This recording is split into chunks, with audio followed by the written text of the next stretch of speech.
Hoje, os aviões de combate da França chegaram à Ucrânia, conforme inclusive confirmou tal informação o ministro de Defesa da Ucrânia, Umerov. Nós temos que os caças da França para a Ucrânia foram prometidos lá em junho de 2024. Nós estamos em fevereiro de 2025. É nesta velocidade que nós temos a ajuda militar do Ocidente para a Ucrânia. Conforme nós observamos mesmo o Zelensky falando, a ajuda vem, entretanto ela vem com atraso e vem a conta-gotas, conforme nós podemos observar. Não foi relatado qual que é o número de caças, no caso aí Mirage 2000, entregues hoje para a Ucrânia. Simplesmente a informação de que os caças estão já em território ucraniano para serem empregados eventualmente na guerra. Hoje é dia 6 de fevereiro de 2025. Antes de avançar, eu vou pedir a você que deixe o like, se inscreva no nosso canal e divulgue para as pessoas que gostam de geopolítica, e nós temos uma série de assuntos a tratarmos aqui. Um deles é o ataque que a Ucrânia busca fazer na região de Krasnodar. Krasnodar apresenta, assim como Rostov, uma importância geoestratégica para a Rússia, fundamental porque é a partir desta região que nós temos os ataques que a Rússia faz contra a Ucrânia. E, consequentemente, por causa disso, nós temos a Ucrânia buscando atingir a infraestrutura de guerra da Rússia nesta região, tanto de Rostov, bem como também a região mais ao sul, a localidade de Krasnodar, tá? Então, a Ucrânia, inclusive ontem, atacou esta região no norte a fim de atingir justamente ali refinaria de petróleo e hoje buscando atingir, conforme observamos, no caso, uma base aérea. E aí, outro tema importante que nós vamos observar aqui envolve justamente essa discussão do Donald Trump. No caso aí, Trump está em conversações com a cúpula da Rússia e também da Ucrânia a fim de uma reunião envolvendo aí os líderes da Rússia, da Ucrânia, enfim, para que haja um cessar-fogo e coisa do gênero. Então, pelo que nós podemos observar, existe um tratamento nos bastidores por parte do governo Trump para que haja alguma solução rumo à paz. E pelo que circulou de informações, Keith Kellogg, que é o enviado especial dos Estados Unidos para a Ucrânia, irá apresentar na Conferência de Segurança em Munique, na Alemanha, entre os dias 14 e 16 de fevereiro, justamente irá apresentar ali um plano de paz, tá? Não há detalhes a respeito deste plano de paz, mas uma das questões muito debatidas ali, no âmbito da alta cúpula do governo de Donald Trump, é justamente um congelamento, eventualmente, da Ucrânia na OTAN. Um dos grandes desejos da Ucrânia é justamente fazer parte da OTAN, mas não nos parece que a Ucrânia conseguirá de maneira tão rápida, né, rápida entre aspas, fazer parte da OTAN. Ou seja, nos próximos anos, pelo que nós observamos, a Ucrânia, por mais que a OTAN tenha já declarado que a adesão da Ucrânia é um processo irreversível, não nos tem parecido que a Ucrânia irá entrar para a OTAN tão rapidamente. Então, talvez este seja um dos pontos mais controversos da questão da paz, conforme nós observamos até os interesses da Ucrânia, porque um dos pontos para a paz na Ucrânia não é uma paz a qualquer custo, mas sim uma paz duradoura. E a paz duradoura para a Ucrânia significa, na concepção do Zelensky, justamente a capacidade de defesa militar por parte da Ucrânia. Vamos acompanhar qual que será, eventualmente, este plano de paz que o Keith Kellogg, repito, enviado especial do governo Trump para a Ucrânia, qual que será ali o projeto de paz eventualmente a ser apresentado em Munique, na Alemanha. Outro tema muito importante envolve os norte-coreanos.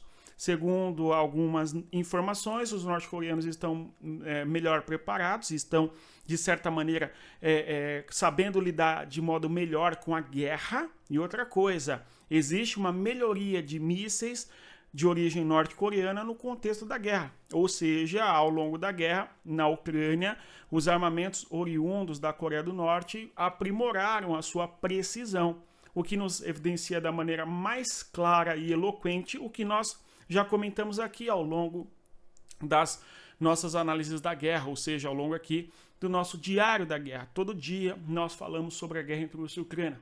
acompanhando os principais assuntos, tanto do fronte de guerra, bem como também as repercussões no mundo da diplomacia.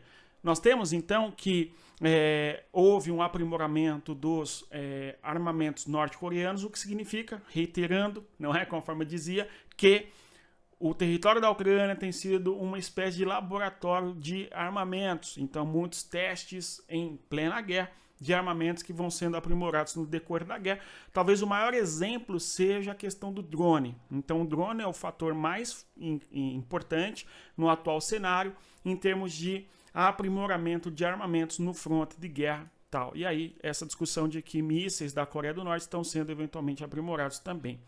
Outra coisa importante é a declaração do Zelensky. Zelensky falando da possibilidade de expansão dessa guerra, citando Bruxelas e também citando Belarus. É interessante que nós observemos o que fala o Zelensky e lembremos um pouco o início da guerra. Vejam só, haverá uma invasão em larga escala? Ele se questiona, numa entrevista e diz, não sei. Mas uma coisa é certa, ela vai puxar Belarus mais fundo na guerra. Na minha opinião, Belarus já estava envolvida no momento em que começou, no momento em que, melhor dizendo, lançou os mísseis na Ucrânia. Mas seu exército e seu povo não entraram totalmente nesta guerra ainda. Putin quer que isso mude, fecha aspas, aí a declaração do Zelensky. No caso, Belarus, ou também conhecida como Bielorrússia, serviu de ponto de incursão militar terrestre no território da Ucrânia, conforme nós observamos no início da guerra. Por quê? A Rússia abriu 3 frontes de guerra contra a Ucrânia. Do norte, eles marcharam desde Belarus em direção à região de Kiev, conforme nós observamos lá em fevereiro de 2022. Caminhamos para o 3º ano completo dessa guerra, o 3º aniversário. Tá?